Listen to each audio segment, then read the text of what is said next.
Timbog ang isang 26 anyos na lalaki matapos arestuhin ng mga otoridad nang maaktuhang minamaneho ang isang ninakaw na motorsiklo sa barangay Sangitan West sa Cabanatuan City. Kinilala lang ng Cabanatuan City Police Station o CCPS ang suspek na isang pintor at residente ng Purok Piligan, Barangay Daan Sarile, Cabanatuan City. Ayon sa ulat ng pulisya, bandang 1:00 ng hapon, namataan ng mga mobile patrol personnel ang suspek sa tapat ng isang fast food restaurant habang sakay ng isang Honda Click 125 na may plakang C322BK. Ang parehong motorsiklong naiulat na nawawala noong August 16.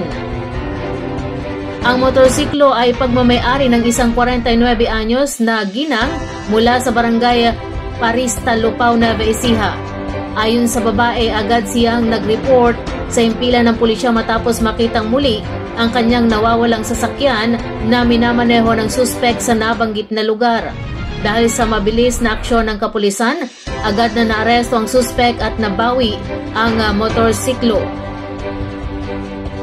Nahaharap ngayon ang suspek sa kasong paglabag sa Republic Act 10883 o New Anti-Carnapping Act of 2016 na inihain sa piskalya sa pamagitan ng inquest proceedings.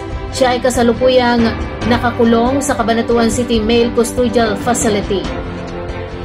Nagpaalala si Police Lieutenant Colonel Renato C. Morales, Chief PNP ng syudad, sa publiko na ang pagnanakaw ay isang seryosong krimen na may mabigat na kaparusahan at nagdudulot ng pinsalang emosyonal at pinansyal sa mga biktima. Dagdag pa niya, ang mga ganitong krimen ay banta sa kapayapaan at kaligtasan ng komunidad.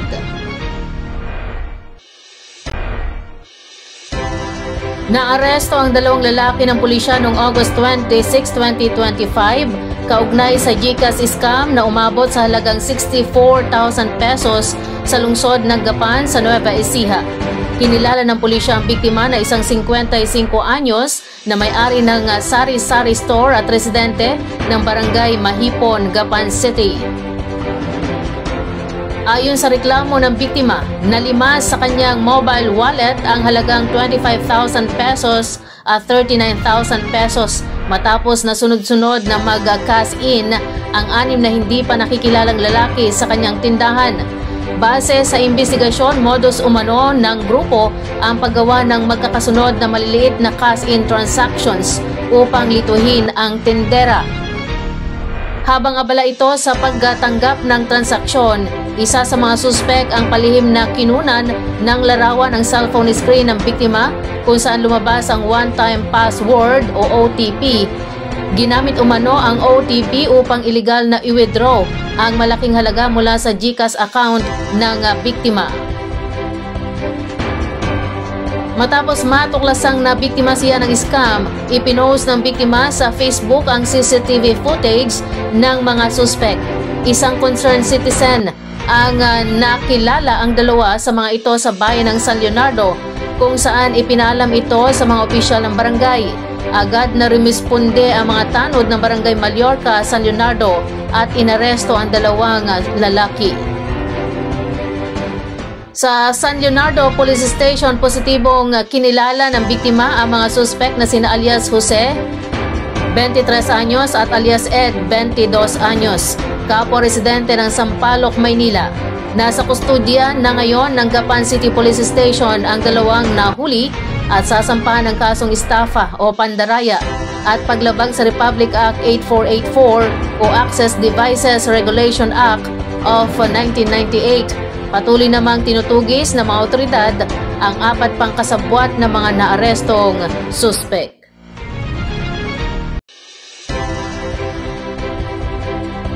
Patay ang SK chairman ng Barangay Sumakab Norte, Cabanatuan City habang sugatan ng 4 niyang kasama matapos silang makuryente sa sitio Kaingin ng nasabing barangay noong August 25 ng hapon. Kinilala ang biktima na si Rian Evan Ramos.